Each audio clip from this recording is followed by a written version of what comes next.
उस गुस्से को पालिए।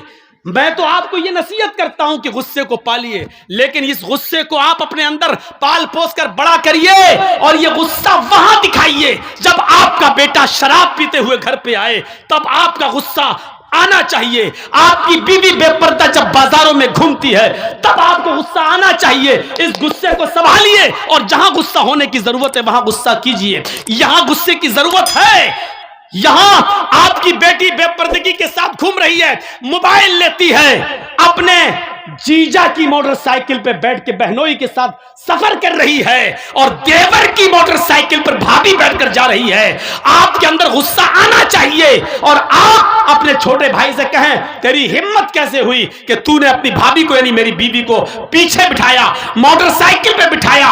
और एक ससुर को अपने दामाद पर गुस्सा आना चाहिए कि तूने अपनी बीवी को छोड़कर मेरी दूसरी बेटी जो तेरी साली है वो तेरी मोटरसाइकिल पे बैठ के बाजार या स्कूल क्यों गई है। इस गुस्से को संभालिए और इस गुस्से की जरूरत है यहां पेश करने की। आप इस गुस्से को परवान चढ़ाइए।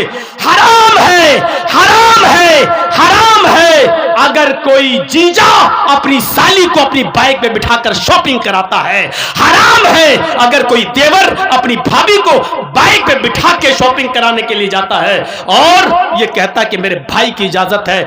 शरीयत भाई की इजाजत के बावजूद भी भाभी को अपने साथ ले जाने की इजाजत नहीं देती है। शरीयत ससुर की इजाजत के बावजूद भी, बीवी की इजाजत के बावजूद भी बीवी की बहन को अपने साथ जाने की इजाजत नहीं देती है। शरीयत शरीयत है, न तेरी बीवी का कानून चलेगा न तेरे बाप का कानून चलेगा। यहां कानून चलेगा तो फातिमा के बाप का कानून चलेगा। अगर मुसलमान हो तो फातिमा के बाप के कानून को मानो, अपनी बीवी के बाप का और अपनी बीवी का कानून नहीं।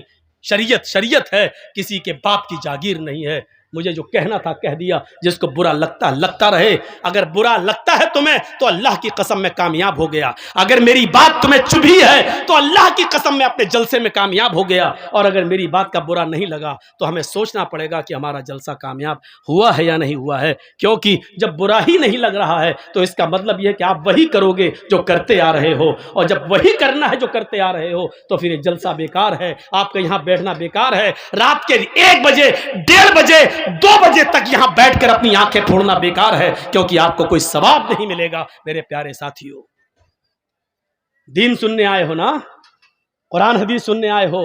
इस कुरान और हदीस की एक बात यह भी है, और गिरह बांधो, इन्ना अज़ाबन यौमल क़यामती, इन्ना अशद्द अज़ाबन यौमल क़यामती अल मुसव्विरून। ये याद करिए। और जितने लोगों के मोबाइल मौलाना जर्जीस की तरफ लगे हुए हैं सुने, इन्ना अशद्दन्नासि अज़ाबन यौमल क़यामति अल मुसव्विरून। क़यामत के दिन सबसे सख्त अजाब, सबसे खतरनाक अजाब उस आदमी को दिया जाएगा जो दुनिया में तस्वीरें खींचता होगा, जो दुनिया में सेल्फियां लेता होगा, जो दुनिया में एक अपने मोबाइल से, अपने मोबाइल के कैमरों से किसी मौलवी की तस्वीर लेता होगा या किसी की भी फोटो खींचता होगा। इन्ना अशद्दन नास अज़ाबन, मैं हदीस पढ़ रहा हूं, मुस्लिम शरीफ की हदीस पढ़ रहा हूं। क़यामत के दिन सबसे ज्यादा सख्त, मामूली अजाब नहीं, हल्का अजाब नहीं, इन्ना अशद्दन नासी अज़ाबन, अजाब के एतबार से सबसे ज्यादा सख्त अजाब उसको दिया जाएगा अल मुसव्विरून, जो दुनिया में तस्वीरें खींचता होगा, तस्वीरें बनाता होगा। खींचो, आओ, मैंने किसी को इजाजत नहीं दी, और इसके बावजूद भी अगर कोई मेरी तस्वीर को खींचकर अपने साथ अगर लेता है तो वो सुन ले और समझ ले, और इस जलसे, इस हदीस को सुनाने के बाद भी अगर कोई लेगा तो वो याद रखे कि उसने न कुरान को अहमियत दी है, न मोहम्मदुर रसूलुल्लाह को अहमियत दी है। उसमें और वसीम रिजवी में कोई फर्क नहीं। वो भी नबी को नहीं मानता, तुम भी नबी की हदीस को नहीं मान रहे हो, कोई फर्क नहीं है। अब लीजिए जलसा खत्म करने के बाद मेरी सेल्फी, देखें कितने लोग लेते हैं। मैंने कह दिया कि उसमें और वसीम रिजवी में कोई फर्क नहीं। अब जो मोहम्मद का शेदाई होगा वो मेरा फोटो नहीं लेगा, जो वसीम रिजवी का भाई होगा वो फिर भी खींचेगा। अब देखता हूं कि कौन मोहम्मद का शेदाई है और कौन वसीम रिजवी का भाई है, अब देखना है मुझे। खींचो फोटो। नहीं मिसाल देना चाहता था लेकिन आज दी हमने। आए हो जलसा सुनने, मजाक बना के रख दिया है दीन के जलसों को, मजाक बना के रख दिया है। परचूनी की दुकान, किराना मर्चेंट की दुकान समझ लिया। जो समझ में आया वो अमल करेंगे, जो नहीं समझ में आया छोड़ देंगे। ये तुम्हारे बाप की जागीर चल रही है। इस्लाम के जो हमें पसंद है वो अमल करेंगे, जो पसंद नहीं आया वो छोड़ देंगे। नहीं चलेगा। शरीयत तो मोहम्मदुर रसूलुल्लाह की नापसंद को भी नापसंद नहीं मान रही है। याद है अल्लाह के रसूल का मामूल था, असर की नमाज पढ़ के आप अपनी सारी बीवियों के घर जाते थे थोड़ी थोड़ी देर के लिए। आपकी जितनी बीवियां मौजूद थी उनके घर जाते थे और हजरत ज़ैनब के घर थोड़ा ज्यादा बैठ जाते थे। क्यों? कि किसी जगह कुछ मिलता नहीं था। और ज़ैनब क्या करती थी, जो आपकी बीवी थी ज़ैनब बिन्ते जहश, वो क्या करती थी, उनके पास शहद था तो शहद का शरबत बनाकर अल्लाह के नबी को पिलाती थी। तो भूखे रहते थे, नहीं मिलता था।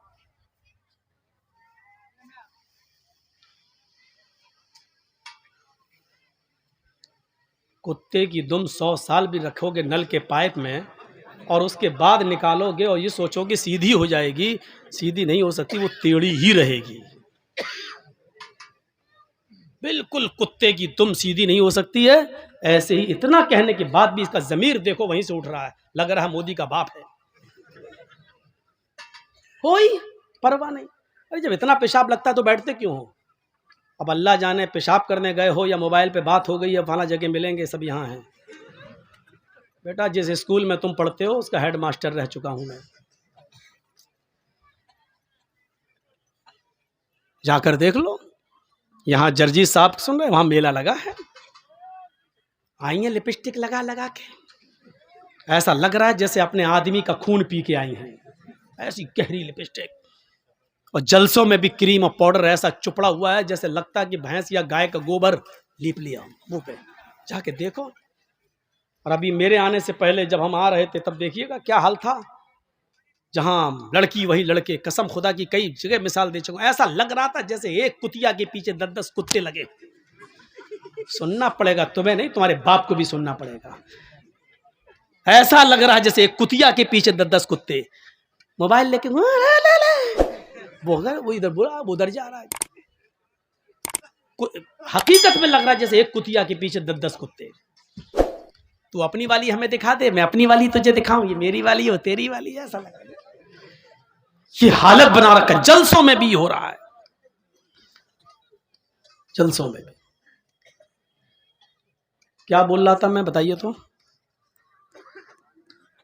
कहां था?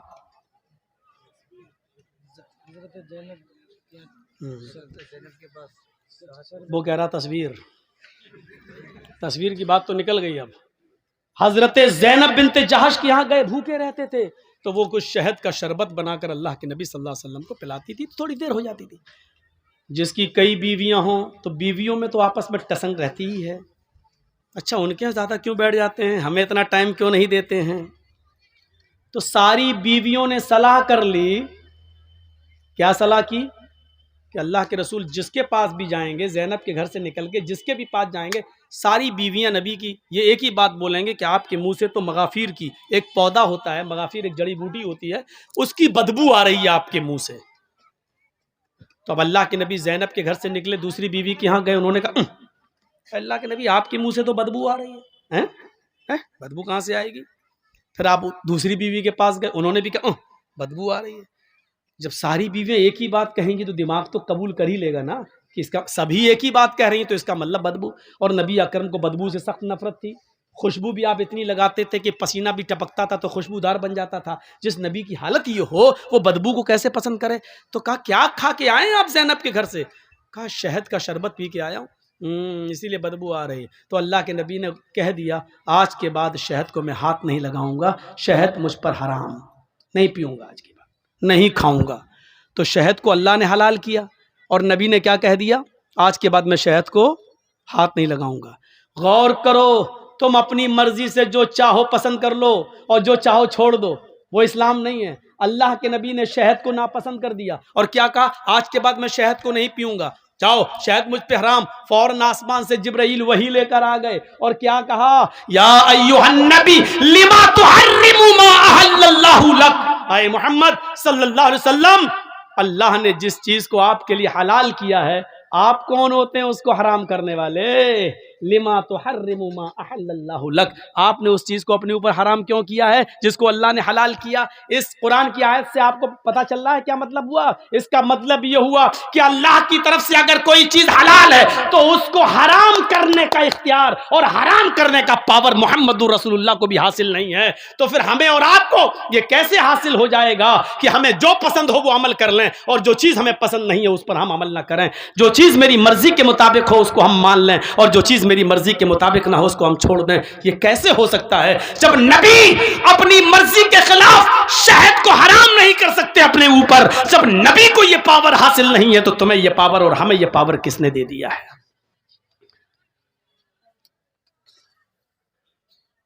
अगर इन तस्वीरों की कोई हैसियत होती तो अल्लाह की कसम अल्लाह ताला अपने नबी जनाब मोहम्मदुर रसूलुल्लाह की तस्वीर की हिफाजत जरूर करता।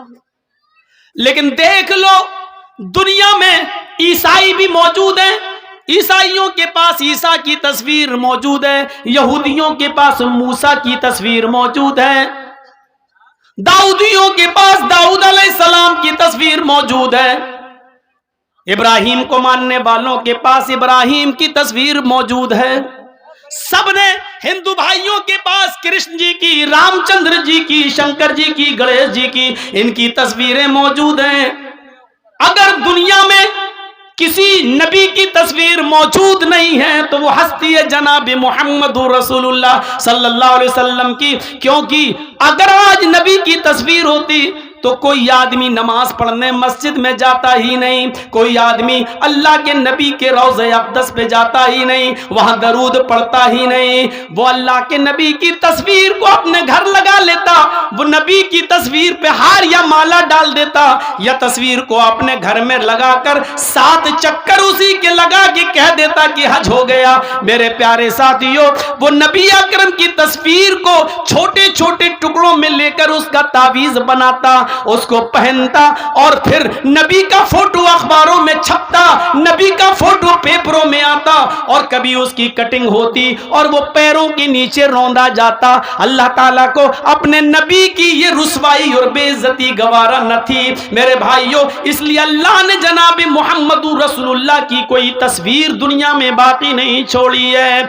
नबी का कोई फोटो बाकी नहीं छोड़ा, बल्कि नबी की जबान से ये कहलवा दिया, इन्ना अशद्दन्नास यौमल क़ियामा अल मुसव्विरून। दुनिया में क़यामत के दिन जहन्नम के अंदर सबसे सख्त अज़ाब उसको दिया जाएगा जिसने दुनिया में तस्वीरें बनाई होंगी, तस्वीरें खींची होंगी। उससे कहा जाएगा इन तस्वीरों में तू जान डाल, इन तस्वीरों में तू रूह डाल, और जाहिर है कि उन तस्वीरों में वो रूह डाल नहीं सकता। फिर अल्लाह की एक पैदा करदा मखलूक की तूने तस्वीर क्यों बनाई? जब उसमें जान डालने की ताकत नहीं थी तो तूने क्यों? आए शादियों में दूल्हा और दुल्हन के फोटो खींचने वालों, आए अपने बिस्तरों पर, अपने बेड पर शादी का मियां और बीवी का फोटो लगाकर बेड पर चिपकाने वालों, मियां और बीवी की तस्वीर अपने कमरे में लटकाने वालों,